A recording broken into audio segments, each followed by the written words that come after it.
Hello, welcome again. Our first module was designed to get your mind in gear, to stretch your sense of possibility, to get you authentically and genuinely excited, because it's very exciting where we're going to take you over the next modules. So today we're going to start getting a little deeper, but I believe the first priorities are always to get you very solidly grounded.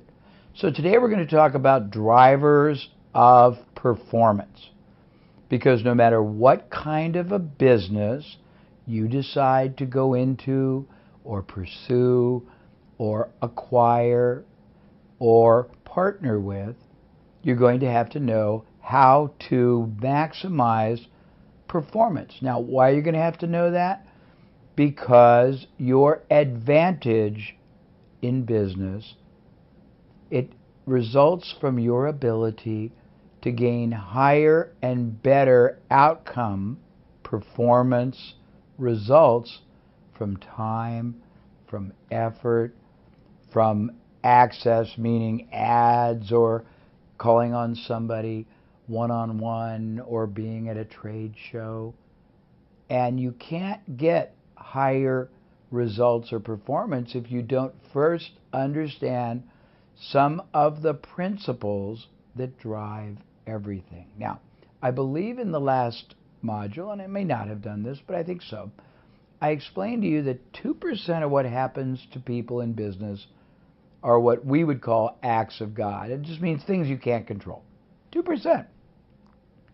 98%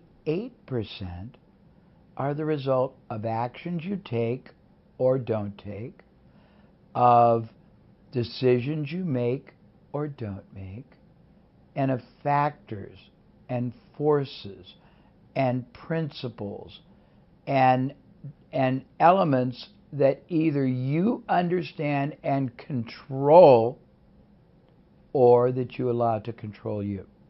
My goal by the end of the last module is to see everybody that is taking this, starting some kind of an enterprise, full-time, part-time, having the highest level of success possible, and being able to multiply that long-term towards something rather wonderful and rewarding for them.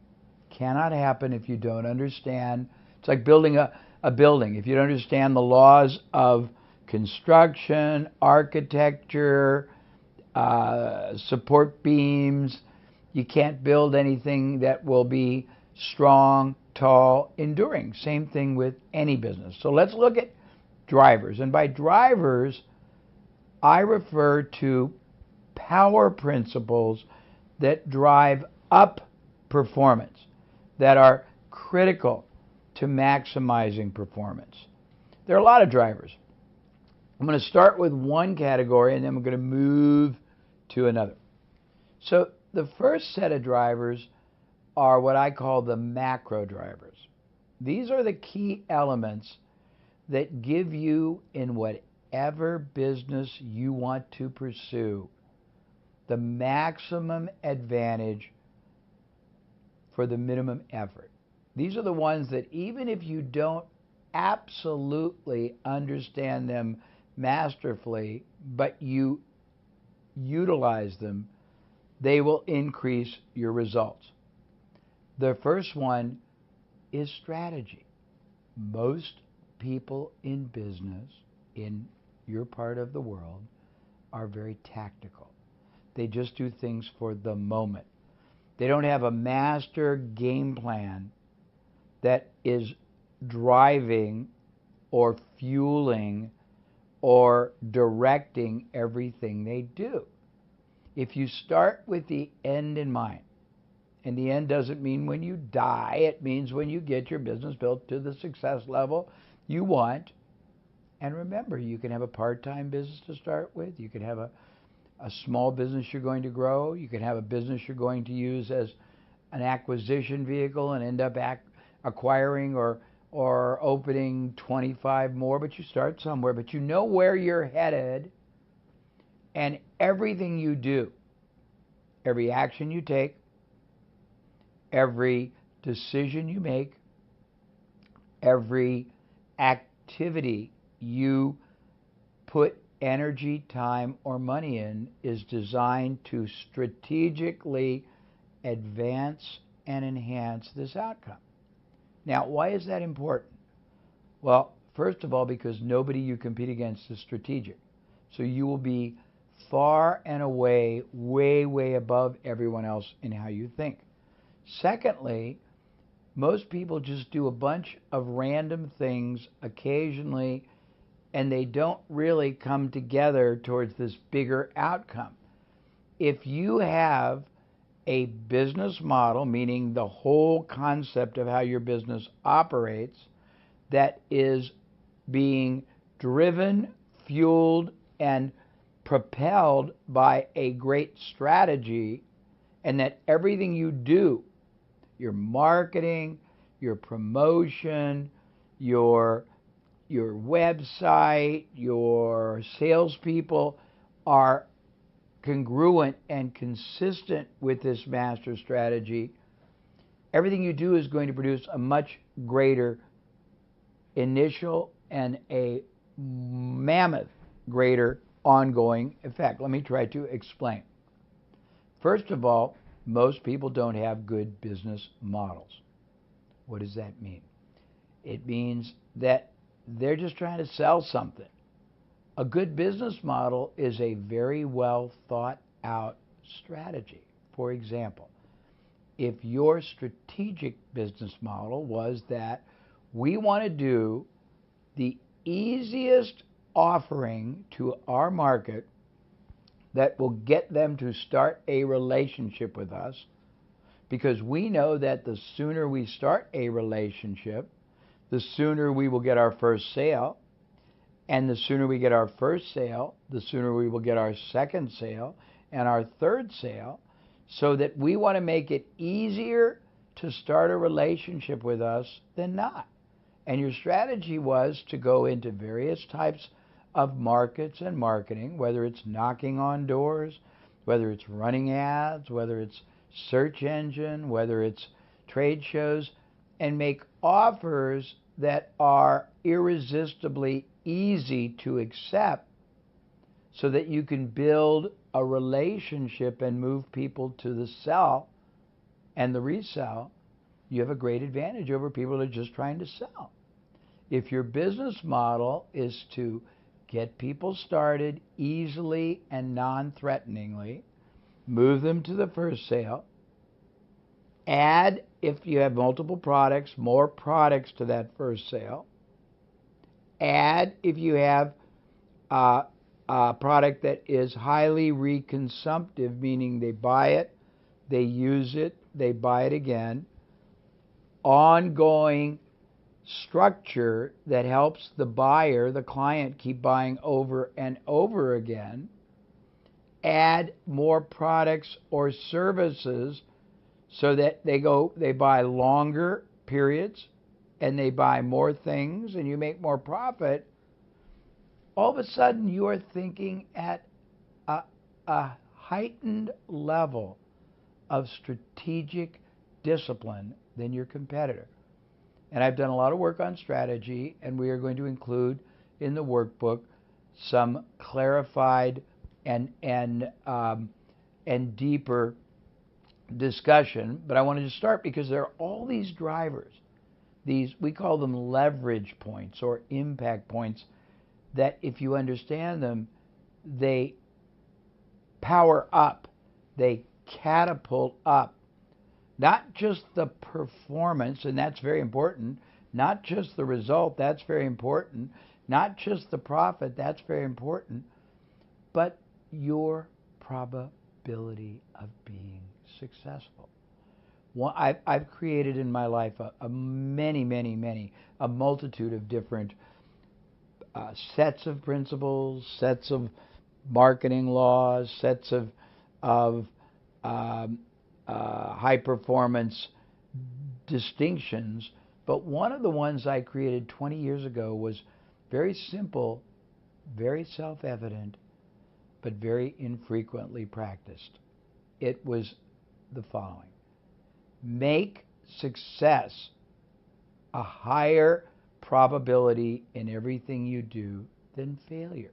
Now, that seems so obvious, but people make failure a higher probability in everything they do than success because they don't know how to think strategically and they don't know how to think critically. By the time we are done, you will know how to do both in a masterful way. I'm not going to get into all the strategy here, but we will give you in the workbook great lessons on strategy, examples, and powerful ways for you to adapt or adopt different strategies to whatever it is you do. But the point is, if you are not strategic, the moment you become strategic, everything you do starts rising in its success, its performance, its results, its profit. If you are strategic, every time you make your strategy better, it's not like that, it's like that. So the first driver that I tell everyone they have to make sure they are clear on is knowing first what their strategy is. Second, making sure they are always being strategic. And that means they never do anything that doesn't advance, enhance, and multiply this big long-term goal or game they are playing called business. So if you're not strategic, first thing is you have to become strategic. If you are strategic, the next thing you have to constantly do is improve your strategy and keep making it perform higher and harder for you. There is a belief that I have that I want very much for you to possess. Either you work very hard for your business, which is what most people do, or you create purposely, you engineer intentionally, you mastermind thoroughly a business model strategy that works harder and harder for you. It's totally possible. But you can't just wish it. You have to understand these forces, these factors, these decisions, these actions that you need to take or control.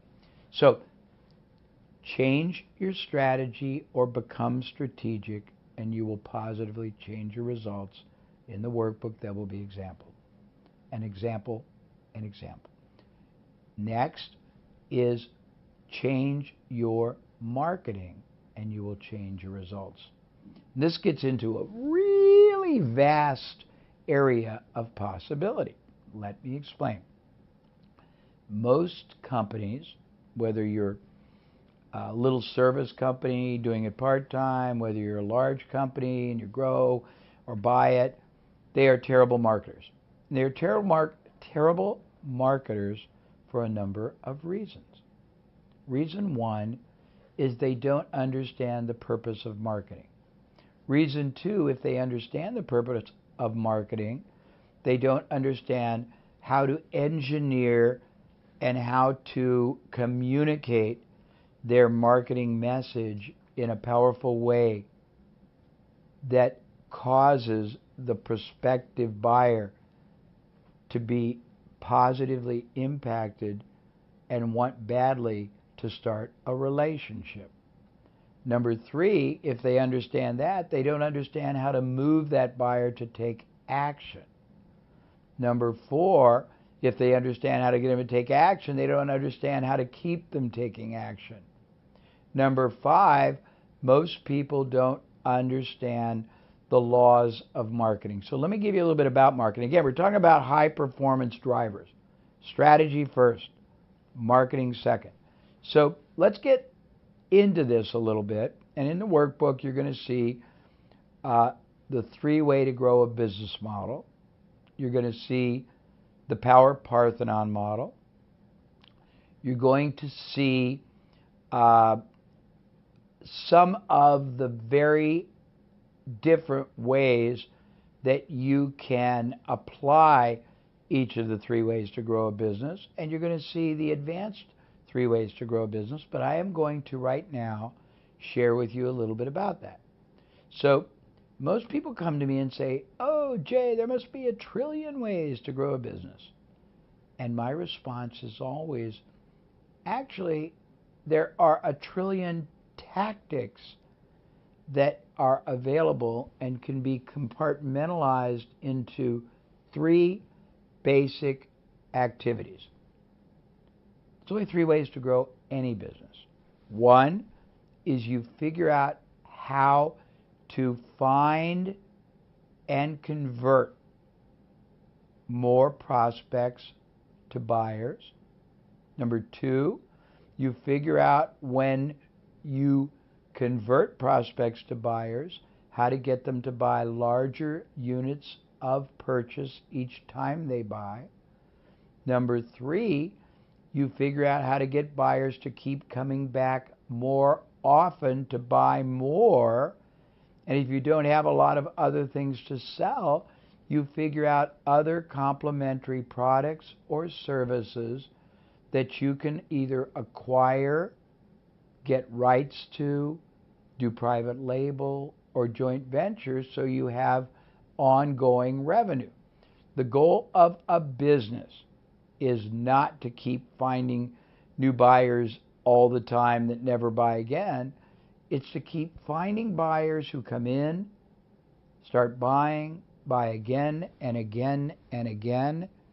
And so you have a base and keep doing it, so you keep building that base higher and higher so that you create predictable future revenue that you have certainty will keep coming in for 2 reasons. 1, that's your security. That's your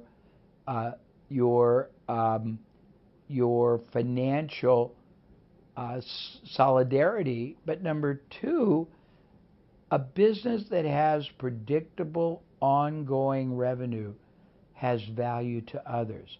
So not only are you creating for yourself a significant income that is predictable and recurring and sustainable, you're creating a massive wealth asset that you could sell to anybody else in the future because it has predictable future revenue. Now, I don't want to get too deep because in the workbook, we show you the 3-way to grow business model, and we show you how unbelievably powerful the leverage is in working them all. Let me talk about the power Parthenon because it is equally as important, and it is very rarely understood or practiced by anyone. So the power Parthenon is a very simple but a very powerful way of not just doing business, but owning the category of business you do. And what does it mean? Most businesses that I have looked at worldwide remind me of a diving board. And I'm going to do a visual, but you'll go to your workbook. So a diving board is here's a pedestal, here's the board. The board is the revenue. It's the turnover, whatever you call it there, that people generate. The pillar that supports the board is the one singular way of selling or marketing that most companies do, and it's different. Some have sales forces. Some go to trade shows. Some run ads in magazines. Some do pay-per-click or SEO. Some do, I don't know if they do direct mail anymore in your country, but some do direct mail or catalogs.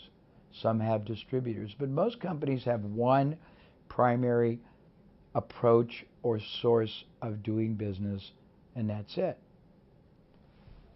If anything happens to that source, the competitor pays more to get access to marketing, or a competitor hires away your top salesperson, or your top salesperson quits and either does something else or quits and competes against you, if that's the only way you're doing business, you're compromised. So what I try to get everybody I ever help to do, and I'm going to be heartfelt to get you to do this with any business you start, create, buy, partner with, is to create multiple pillars that reach your target market from many different ways.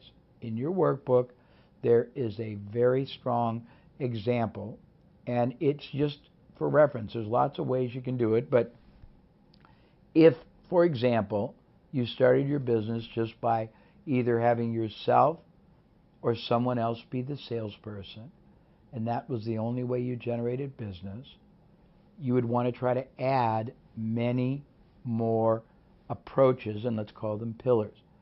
One approach could be online marketing. One approach could be getting articles published in online and offline media. One approach could be finding organizations or other companies that sell to the same market who would partner for you. One approach could be starting to go to conferences and trade shows. One approach would be building a systematic referral generating system. One approach would be getting a book written not to make money from, but just to make you an icon in your industry. And I can go on, but the points I'm making are, if you want to build a business, you, honestly, more than some of the people already in business, have a great advantage because you're starting. It's like a canvas and you're an artist. You can paint any kind of picture you want. Or it's a glob of clay and you're a sculptor. You can sculpt anything you want. And if you start with the knowledge that the competition doesn't have, if you start with the commitment to only do things that have a much, much higher success probability, you already are way ahead. Now, we're still talking, I'm trying to show you how easy this will be once you put it all together. And I also want to tell you that I need time to build this right. And if we do it together right, by the time we're done, you will be so deeply and masterfully trained. You will have the knowledge of what and where and how the best opportunity for this moment is and where you can take it. You will be able to control your destiny. A lot of people say, I'm going to teach you in 90 minutes how to make $1 million. That is not a true reality. I'm going to teach you through the modules we will go through together and the workbook we have created to support you.